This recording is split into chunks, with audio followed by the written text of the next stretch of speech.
할렐루야. 사랑합니다, 여러분. 오늘 우리 주 예수님께서 우리에게 생명의 말씀의 빛을 밝히 비춰주시고 그 말씀대로 살아갈 수 있는 능력을 주시고 우리가 이 땅에서 오직 주의 믿음으로 살 수 있는 위로와 평강을 예배 가운데 내려주시기를 주의 이름으로 축원합니다. 지난 시간 주일 저녁 드로아에서 바울이 길게 말씀을 전할 때 유두고라고 하는 청년이 졸음이 와서 3층에서 떨어져 죽은 이야기를 살폈죠. 설교하다 졸면 큰일 나는구나. 그것이 메시지가 아니라 죽은 자를 살리시는 예수 그리스도의 권능이 나타났다는 것입니다. 사도행전 9장 보면 그 권능이 베드로에게 나타났죠. 다비다라고 하는 구제 많이 하는 여인. 예수님께서 베드로를 통해서 그 여인을 살려주셨습니다. 이제는 부활하신 주님의 능력이 바울을 통해서 나타난다는 것을 보여주신 것입니다. 주님이 약속하신 대로 볼지어다 내가 세상 끝날까지 너희와 항상 함께 있으리라. 지금 바울이 예루살렘을 향해 가고 있는데 그 길은 홀로 가는 길이 아니라 우리를 위하여 십자가에서 죽으시기 위해 예루살렘을 향해 가신 그리고 죽으시고 부활하신 예수 그리스도와 동행하는 길임을 가르쳐 주고 있는 것입니다. 그러니까 어떤 환난이나 어떤 어려움이 있다 할지라도 두려워하지 말라. 내가 너와 함께함이라. 그것을 가르쳐 주신 메시지였어요. 그 길을 지금 가고 있습니다. 예루살렘을 향해서. 오늘 보면 13절을 보시면 읽겠습니다. 우리는 앞서 배를 타고 아소에서 바울을 태우려고 그리로 가니 이는 바울이 걸어서 가고자 하여 그렇게 정하여 준 것이라. 아멘. 드로아에서 아소까지 그 길이 멀지 않습니다. 그 지형의 형태가 지도를 보면 좀 더 자세하겠지만 고시라고 하죠. 케이프라고 하는 지형이에요. 돌출된 지형이에요. 그러니까 배를 타고 가면 돌아가는데 육지로 가면 금방 갈 수 있는 그런 길이에요. 배를 타면 편하지만 오래 걸리죠. 근데 중요한 것은 바울 혼자 걸어서 가길 원했다. 그 길만큼은. 왜 그랬을까? 그 지역에 있는 교회를 돌보기 위해서 그렇게 할 수도 있겠지만 중요한 것은 바울이 우리 주 예수 그리스도께서 제자들을 따로 떼어 놓으시고 한적한 곳에서 하나님 앞에 기도를 드리고 하나님과 깊은 교제를 가지셨던 것처럼 그렇게 일정의 시간 동안 혼자 있기를 원했다 하는 것입니다. 여러분 이것이 참 중요합니다. 어느 순간 사람을 대하고 사도로서 혹은 목사로서 그렇게 열심히 일을 할 때가 있죠. 그런데 예수님은 새벽 미명에 그리고 밤에는 감람원이라고 하는 산에서 쉬시니라 그랬어요. 그 시간을 통해서 아버지께서 주신 사명이 무엇인가를 다시 점검하는 것이 아버지께서 주신 그 능력으로 그 다음날 일할 수 있는 새 힘을 얻을 수 있는 것입니다. 그런 것이 없다면 그저 하나님이 주신 이 사명을 일로 여기게 됩니다. 하나님과의 영적 깊은 교제를 갖지 아니하면 반드시 지치게 되어 있어요. 이 일이 나를 은혜 가운데 불러주신 하나님이 주신 일이고 그 일에 걸맞는 지혜와 능력과 힘을 하나님이 주신다는 그 사실을 그가 경험하길 원했다는 것이. 반드시 이러한 하나님과 영적 교제가 있기를 주의 이름으로 축원합니다. 그래야 우리가 그 이튿날 새로운 힘을 가지고 주님을 섬길 수 있는 것이. 하나님이 새 마음을 주시고 하나님이 새 힘을 주셔야 하나님이 맡겨주신 그 사명을 감당할 수 있는 것입니다. 그리고 다시 만났어요. 말씀 보니까. 그리고 지금의 터키죠. 소아시아 그 서쪽 끝 연안을 이제 남쪽을 향해서 지금 배를 타고 내려오는 그 길이에요. 예루살렘으로 가기 위해서. 밤에는 항해를 하고, 그 당시 기술력으로는 낮에는 항해를 하고 밤에는 위험하기 때문에 정박을 하고, 그렇게 해서 하루하루 내려오는 길인데 한 사흘쯤 지났을 때 밀레도에 이르게 됩니다. 밀레도는 사도 바울이 3년이나 눈물로 사역을 했던 에베소와 가까이 있는 항구죠. 한 30마일 정도 떨어진 곳이에요. 그때 말씀입니다. 16절 말씀 보시면 읽겠습니다. 바울이 아시아에서 지체하지 않기 위하여 에베소를 지나 배 타고 가기로 작정하였으니 이는 될 수 있는 대로 오순절 안에 예루살렘에 이르려고 급히 감이러라. 바울이 지금 갖고 있는 마음이 있었습니다. 오순절 안에는 예루살렘에 꼭 당도해야 되겠다. 이 3년이나 눈물로 가르쳤던 성도들이 이 30마일 앞에 있는데도 불구하고 더 이상 아시아에서 지체하지 않기를 원했다. 그렇게 얘기를 했어요. 여러분, 사도 바울은 지금 이 성경 기자가 하루하루의 그런 일정을 아주 상세하게 기록하고 있다 그랬어요. 왜냐하면 오순절 안에 예루살렘에 들어가는 것이 아주 중요한 문제이기 때문입니다. 왜냐하면 지금 바울은 각 지역에서 예루살렘 교회를 돕기 위하여 모아온 구제헌금, 그 연보를 가지고 있어요. 그래서 오순절에 그것을 주기로 했습니다. 뭐 아무 때나 가면 되는 거 아닌가? 그렇지 않습니다. 그리고 예루살렘을 지나서 하나님 앞에서 받은 비전이 있죠.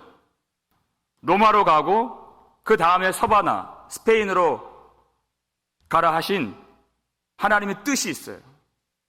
그래서 철저한 계획 속에서 이 일을 진행하는데 그 계획이 자기 생각, 자기 계획이 아니에요.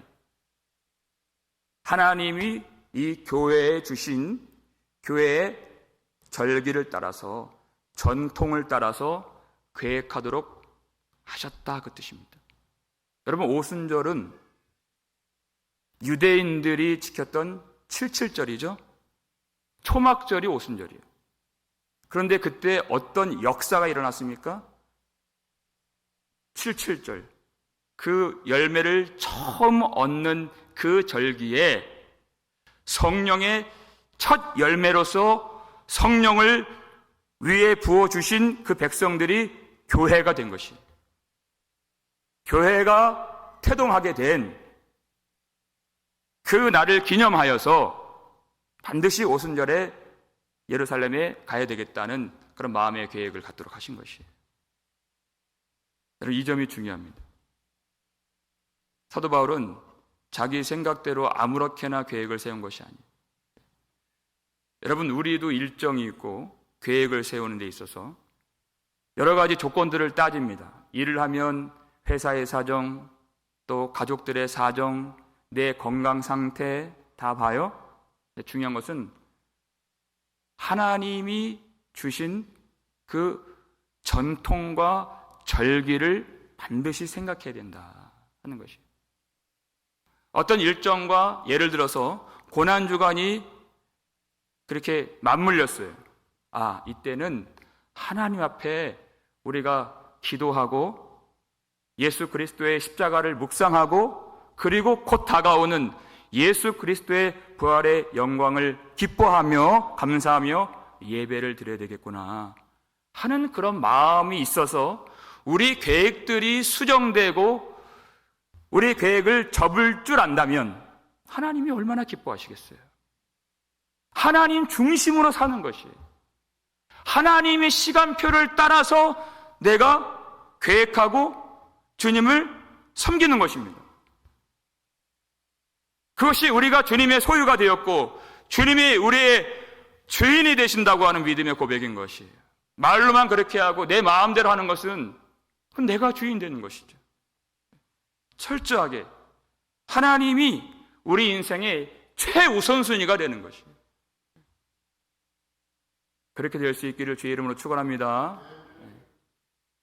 바울이 그렇게 계획을 세웠어요. 내가 열심히 하는데 뭐 언제 가면 어때? 그렇게 하지 않았어요. 하나님의 이 스케줄을 최우선으로 여겨서 거기에 따라서 세밀한 계획을 세워서 이 일을 하는 것입니다. 그러니까 사랑하는 이 성도들이 이 30마일 이 앞에 있는데 갈 수가 없어요. 어떤 일이 벌어질지 모릅니다. 에베소에 들어가면 그때는 이제 서기장이 잘 무마를 시켰지만 다시 법정에 서야 하고 여러 가지 어려운 일에 휘말릴 수가 있어요. 그런데 그냥 갈 수도 없어요.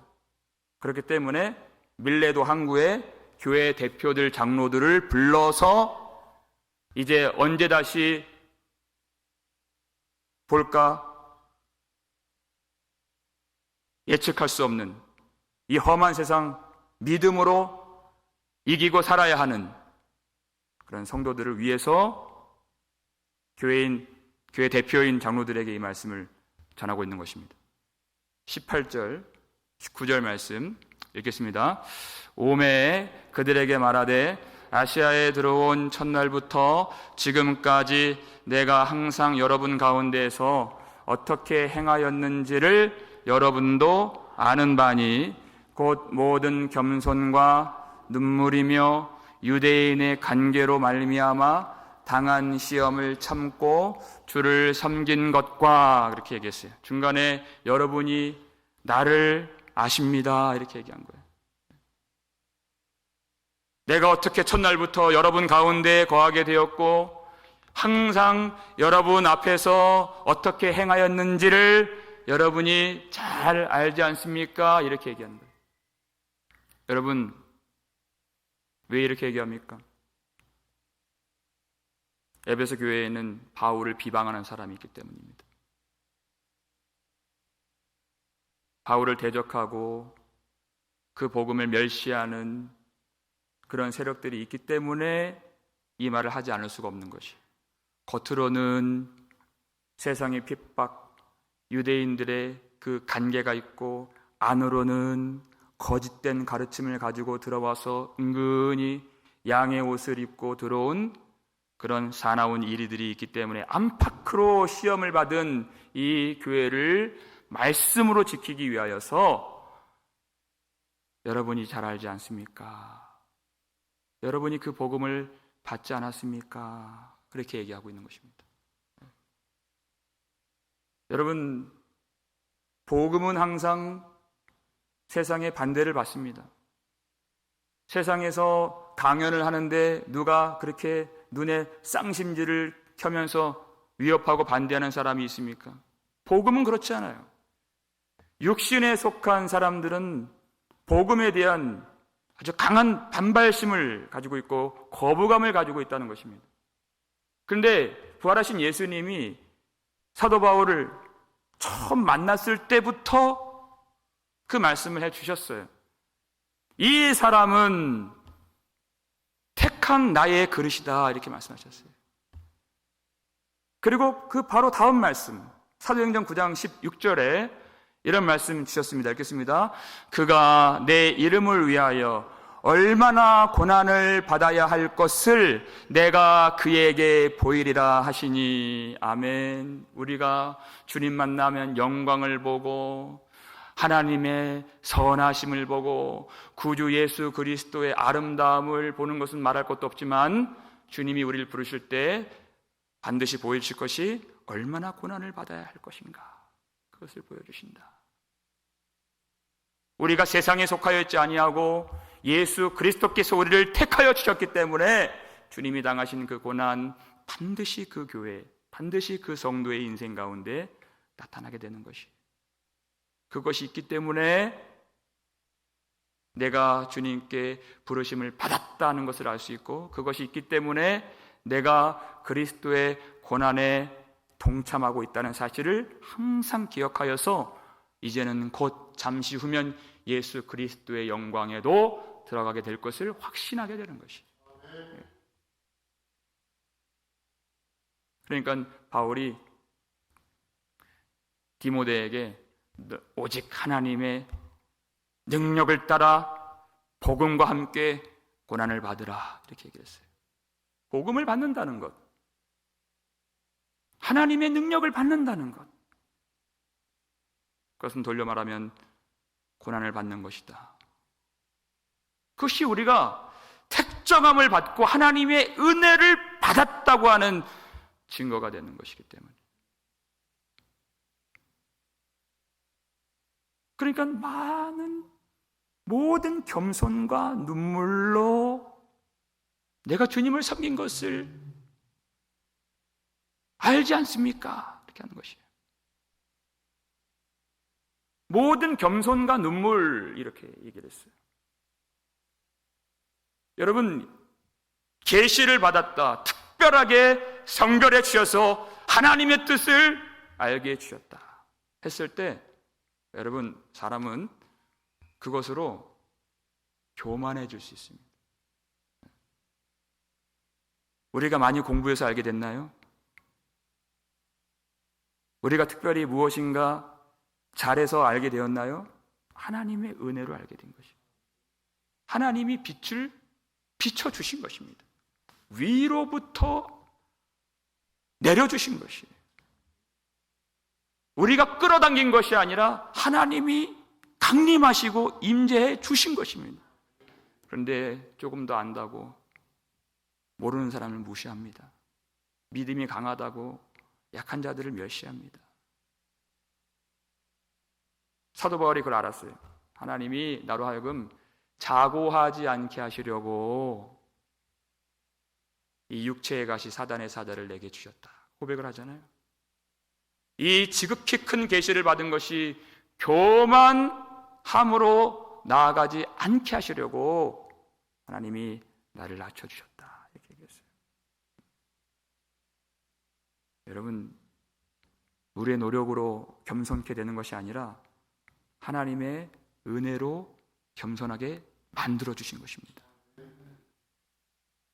복음과 함께 고난을 받으라 하신 것이에요.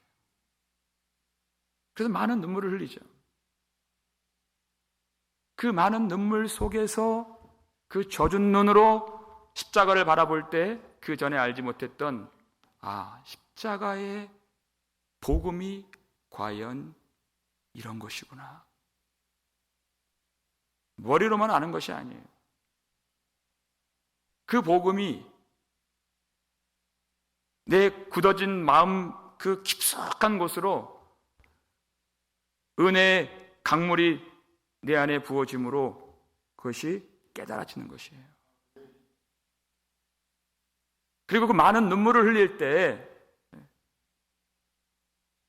사도 바울이 말씀을 증거하는 그 순간순간마다 그 완악하고 굳어지고 교만한 그 심령들이 은혜로 적셔지게 되어서 그 은혜의 강물이 그 말씀을 듣는 회중들, 심령들, 성도들 속에 들어가서 그 마음이 은혜로 충만하게 되는 것입니다. 눈물이 없이는 이 역사가 일어나질 않아요. 그래서 하나님은 성도들에게, 특별히 사역자들에게 이런 눈물의 골짜기를 지나는 일을 많이 허락하시는 것입니다. 그리고 이 눈물이 있어야, 여러분 요한계시록 7장을 보면 하나님이 보호자 앞에 선 모든 성도들의 모든 눈물을 씻어 주실 것이라 그랬어요. 이 눈물이 있는 사람만이 하나님이 주시는 영원한 위로와 안식에 참여할 수 있는 것이다 하는 것이에요. 그래서 이 3년간 에베소에서 모든 겸손과 눈물로 성도들을 위하여, 주님의 이름을 위하여 섬긴 것을 말하는 것입니다. 많은 사람들은 어려움이 올 때,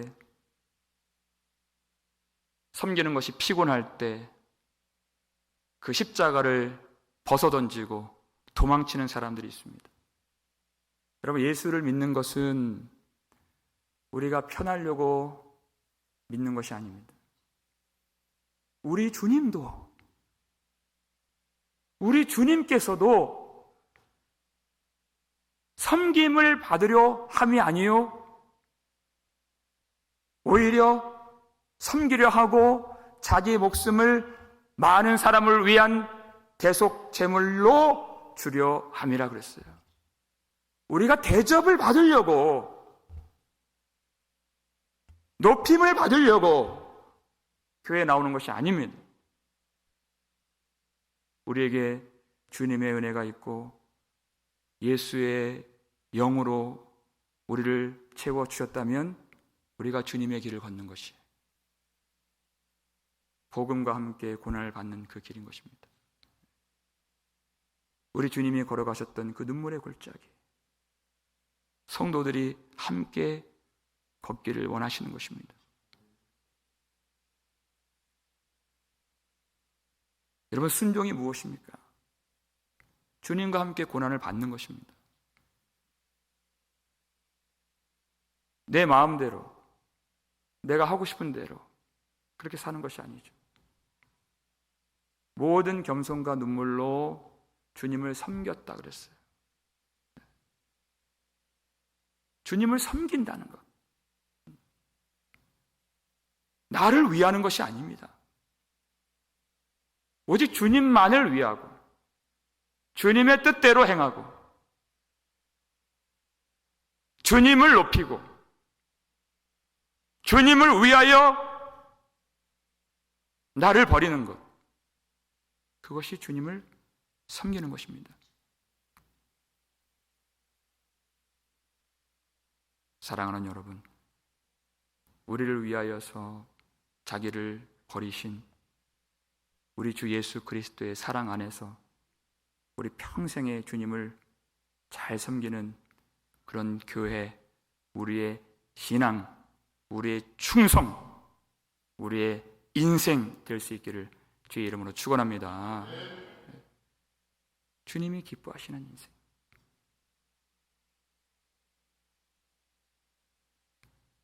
계속해서 바울이 말을 이어갑니다. 20절, 21절 말씀 읽겠습니다. 유익한 것은 무엇이든지 공중 앞에서나 각 집에서나 거리낌 없이 여러분에게 전하여 가르치고 유대인과 헬라인들에게 하나님께 대한 회개와 우리 주 예수 그리스도께 대한 믿음을 증언한 것이라. 그 섬김의 일의 내용이 무엇이냐? 주님을 섬긴다는 것은 곧 복음을 전하는 것인데, 그렇죠? 유익한 것은 무엇이든지 공중 앞에서나 각 집에서나 거리낌 없이 여러분에게 전하여 가르치고, 이렇게 되어 있어요. 복음은 유익한 것이다. 세상이 바라거나 세상이 요구하거나 세상이 그것을 이해하거나 한 것이 아니에요. 죽은 영혼들을 하나님의 백성으로 살려내는 것, 절대적으로 유익한 복음을 말하는 것입니다. 사람들이 바란 적이 없는, 그리고 구한 적이 없는, 육신으로는 깨달을 수도 없는 그 유익한 생명의 복음, 하나님의 말씀의 진리를 그가 거침없이 틈나는 대로 성실하게 전한 것입니다. 그것은 거리낌 없이 했다. 어떤 반대에 부딪히더라도, 어떤 멸시와 고난을 받는다 할지라도 아랑곳하지 않았다, 그 뜻이죠. 이런 세상을 두려워하거나 사람을 두려워하면 이렇게 할 수가 없습니다. 오직 하나님을 경외하는 참 믿음이 있는 자만이 이 사명을 감당할 수 있는 것이에요. 하나님만 의식하는 것입니다. 하나님만 인식하는 것이에요. 그리고 하나님만 사랑하는 것이에요. 예수님이 내가 나를 사랑하느냐, 내 양을 먹이라 하셨잖아요. 주님을 사랑한다는 것이 무엇입니까? 그것이 복음을 전하는 것입니다. 거침없이, 그것도 내가 인정을 받고 존경을 받고 내가 사람들 앞에, 세상 앞에서 높임을 받는 그 일을 위하여가 아니라 영혼들이 구원을 받을 수 있는 그 생명의 복음, 그 유익한 복음을 담대하게 전하는 것이 주님을 섬긴 일이다. 그 내용이 무엇입니까? 하나님께 대한 회개와 예수님께 대한 믿음이다, 이렇게 얘기했어요. 회개를 전했다는 것입니다. 누구에게? 유대인에게, 그리고 헬라인에게, 이렇게 되어 있죠. 21절에. 유대인들은 하나님 앞에 자신들이 회개할 것이 있다고 생각한 사람들이 아니었죠. 바울조차도 하나님 앞에 가장 잘 섬기는 자신이라고 여겼어요. 하나님이 자신의 섬김과 충성과 믿음을 기뻐하시리라 여겼습니다. 내용을 알고 보니까, 빛이 임하고 보니까 전혀 그것이 아니었어요. 회개가 반드시 필요하다. 유대인이든 헬라인이든 이 땅에 사는 모든 사람들은 다 하나님의 진노 아래에 있기 때문에 모든 사람들이 다 회개가 필요하다는 것이, 그 회개를 전하는 것이. 바울조차 얼마나 하나님 앞에 내 마음이 강팍한 사람인가를 깨달아야 됩니다. 얼마나 내가 하나님의 그 말씀의 법에서 치우쳐 있고 멀리 떨어져 나간 사람인가를 반드시 깨달아야 되는 것이, 그래서 빛이 필요했던 것입니다. 얼마나 하나님의 뜻을 순종할 수 없는 무능력하고 무지하고 전적으로 부패한 나 자신인가 하는 것을 빛이 없으면 깨달을 수가 없는 것이에요. 주님이 빛을 비춰주신 것입니다. 그래서 예수 그리스도를 믿을 수 있었던 것입니다. 회개 없이 믿음이 어찌 가능합니까? 회개가 믿음이요, 믿음이 회개인 것이에요. 반드시 돌이킴이 있어야 하고 버려짐이 있어야 되고 벗어짐이 있어야 되는 것이에요. 정욕을 가지고서는 믿음을 가질 수가 없는 것입니다. 세상을 버리지 않고서는 예수님께 나올 수가 없는 것이. 문제는 무엇입니까? 무엇이 우리의 믿음의 장애물입니까? 무엇이 우리의 믿음을 잡아 끌고 있습니까? 뒷걸음질 치게 만들고 있습니까? 나의 존재죠. 나 자신이에요. 그래서 회개가 필요한 것입니다. 나에게서 벗어져야,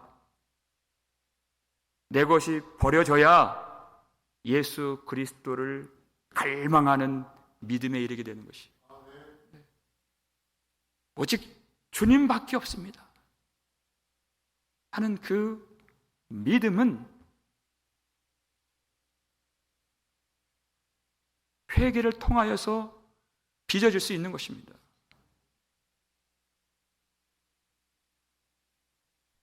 자기를 부인하는 것이, 부정하는 것이 세상의 가치관과는 정면으로 충돌하기 때문에 반대가 있는 것이에요. 미움을 받는 것이에요. 사람들이 싫어하는 것입니다. 귀를 막고 듣고 싶어 하지 않는 것이에요. 그것이 생명의 길인 줄 알지 못하는 것입니다. 그래서 바울은 3년이나 밤낮 쉬지 않고 모든 겸손과 눈물로 이 회개의 복음을 전한 것입니다. 그것이 성령께서 이끌어주신 사역의 열매이자 성령의 매인바 된 사도의 걸음인 것이에요. 성령의 충만함이 무엇입니까? 내가 가고 싶은 곳을 가는 것이 아니라 성령께서 이끄시는 대로 가는 것이, 내가 하고 싶은 말을 하는 것이 아니라 성령께서 주시는 그 말을 하는 것이. 모든 사람들은 다 자기를 위하여 삽니다. 그러나 성령의 충만함 받은 사람들은 오직 주 예수 그리스도를 위하여 사는 것이에요. 바울이 지금 그 길을 걷고 있는 것입니다. 22절 말씀 볼까요? 읽겠습니다. 보라, 이제 나는 성령에 매여 예루살렘으로 가는데 거기서 무슨 일을 당할는지 알지 못하노라. 아멘. 그랬어요. 당장 내일 어떤 일이 벌어질지 알지 못합니다. 그러나 성령의 메인바디여서 성령의 줄로 묶여져서 성령에 사로잡혀서 성령에 결박되어서 지금 예루살렘 가고 있다는 것이. 중요한 것은 성령께서, 예수님께서, 부활하신 주님께서 나와 함께 하신다는 그 사실 한 가지만 알고 가는 것입니다.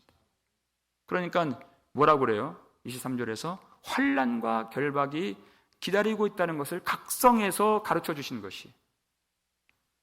그러나 그것이 문제가 되지 않습니다. 그것이 전혀 장애가 되지 않아요.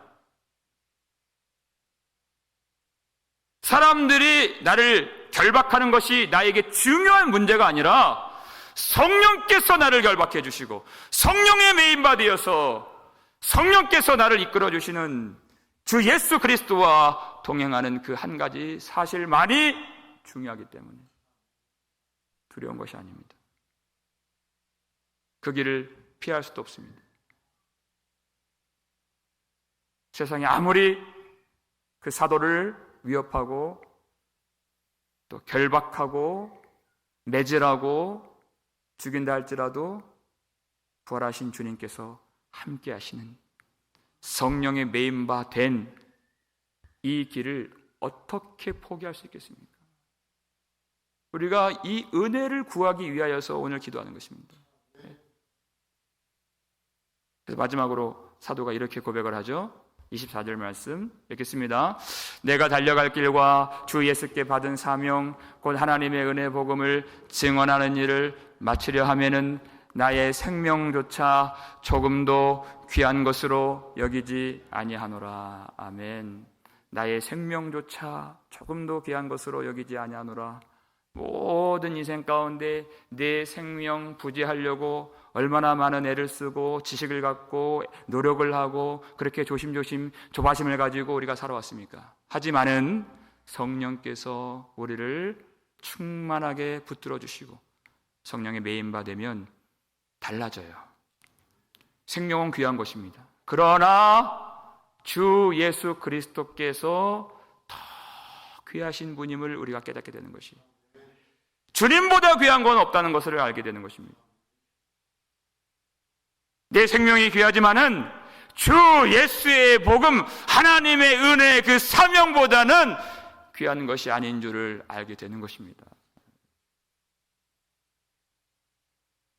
우리 주님보다 더 귀한 것이 무엇이 있습니까?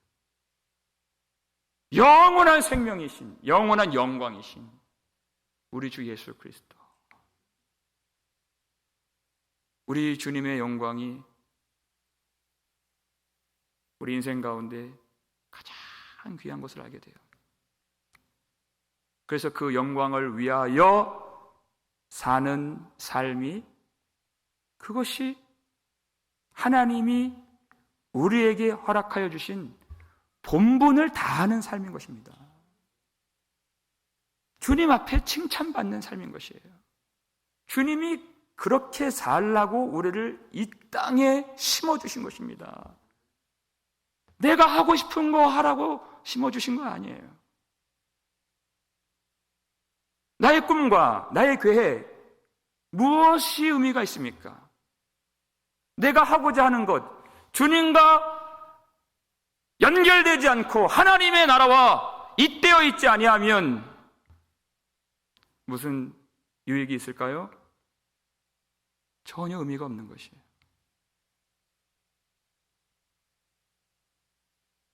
내 인생, 내 뜻대로 살고자 하면 여러분 그때부터 염려가 생기게 됩니다.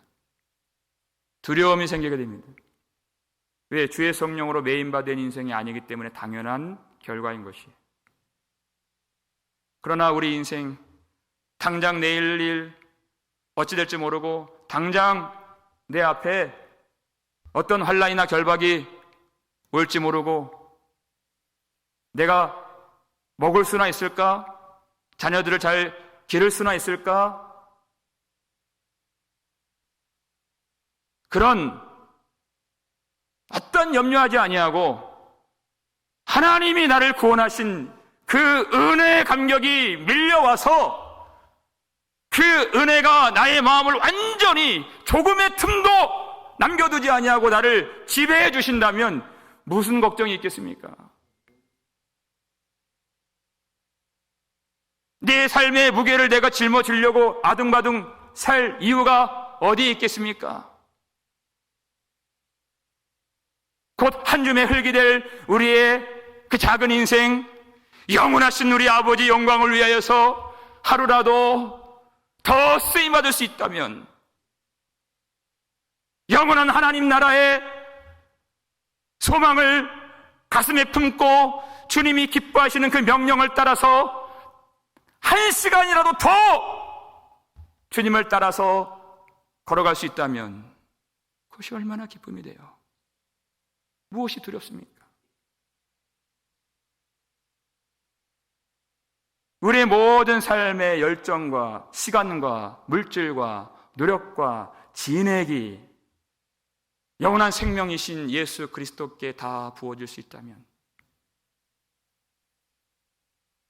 내가 이 땅에서 많이 배우지 못한 사람이라도 많은 재물을 내가 가져본 적 없는 사람이라도 사람들에게 멸시천대 인정받지 못한 그런 인생이었다 할지라도 전혀 문제가 되지 않습니다. 주님이 우리를 알아주시고 주님이 우리를 인정해 주시고 잘하였도다 착하고 충성된 종아, 그 한마디 듣는다면 세상 모든 사람들이 주는 그 멸시와 그 미워하는 소리들이 무슨 문제가 되겠습니까? 그렇게 사는 것입니다. 나의 생명조차 조금도 귀한 것으로 여기지 아니하노라. 이 사명은 주 예수께서 주신 사명인 것이에요. 우리가 주님의 소유가 되었다면 주님이 우리에게 놀라운 은혜를 주시고 은혜와 함께 반드시 사명을 주시는데 그 은혜 받은 자로서 사명 받은 자로서 산다면 나의 계획과 나의 뜻은 다 지워지게 되는 것이에요. 그건 너무나도 초라한 것이기 때문에 아주 보잘것없이 배설물처럼 더러운 것이 되기 때문에 버려지는 것입니다. 나의 생명조차도 그렇게 귀한 것으로 여겨지지 않을 정도로. 그러니 하나님의 은혜가 얼마나 큰 것입니까? 바울은 그 영광을 본 것입니다. 우리에게 성령을 주실 때 하나님, 우리도 그 영광 누리기를 원합니다. 우리가 살아도 주를 위하여 살고, 그 다음 뭐예요? 우리가 죽어도 주를 위하여 죽나니 그러므로 사나 죽으나 우리는 주의 것이로다. 정말 놀라운 믿음의 고백이에요. 살 때도 주님을 위해 살고 죽을 때에도 주님을 위해 죽는 것. 그런 성령의 은혜를 우리에게 내려 주시옵소서. 나를 위해 살지 않게 하여 주시옵소서. 하나님, 나를 위해 말하거나 나를 변호하거나 나를 포장하거나 나를 높이거나 나 때문에 내가 혈기를 부리거나 나를 위해서 흥분하거나 나를 위해서 이런저런 말할 것 없이 주님을 선포하고 주님을 자랑하고 나에게 주신 생명 오직 주님을 위해서 다 드려줄 수 있도록 성령의 은혜를 오늘 이 밤에 부어 주시옵소서. 우리가 주님의 것이 된다면 여러분, 주님이 우리 망하게 하시겠습니까? 세상 앞에서는 어려움 당할지 모르지만 하나님 앞에서는 우리에게 가장 선한 것을 주시는 영광의 아버지 되심을 믿으시길 바랍니다. 우리 마지막으로 이 말씀 한번 함께 읽고 우리 기도했으면 좋겠어요. 고린도후서 6장 9절 10절 말씀 읽겠습니다.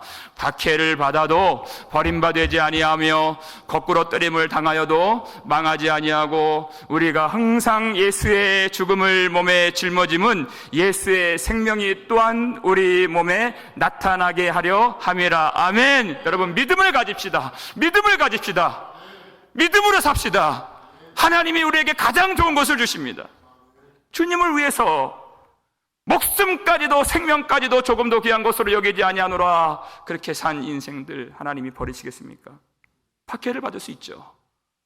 이 땅에서 어려움 당할 수 있겠지만 하나님 나라에서 가장 좋은 것을 베풀어 주시는, 모든 눈물을 씻어 주시고 어린 양과 함께 그 보좌에 앉게 하여 주시고 그 보좌에서 영광의 찬송을 드리게 하시고 주님의 생명을, 이 썩어 없어질 육신의 생명이 아닌 영광의 부활의 생명을 우리에게 내려주실 주님을 믿읍시다. 주님을 위해 살기를 주의 이름으로 축원합니다. 그리하여서 우리에게 약속해 주신 이 달려갈 길을 수고하고 믿음으로 충성한 모든 자들에게 약속하여 주신 그 의의 면류관, 생명의 면류관 다 받아서 어려움이 있지만 믿음으로 승리하고 죽음의 성난 파도가 우리에게 밀려올 때에도 우리 주님 성령의 메인바되어서 충성스럽게 오직 주님을 섬기고 이 복음을 전한 모든 백성들에게 허락하여 주신 생명의 면류관을 주님께 다 내어드리며 우리 하나님 어린 양께 모든 감사와 찬송, 능력과 영광을 돌릴 수 있는 우리의 삶이 되기를, 우리의 믿음이 되기를 주의 이름으로 축원합니다.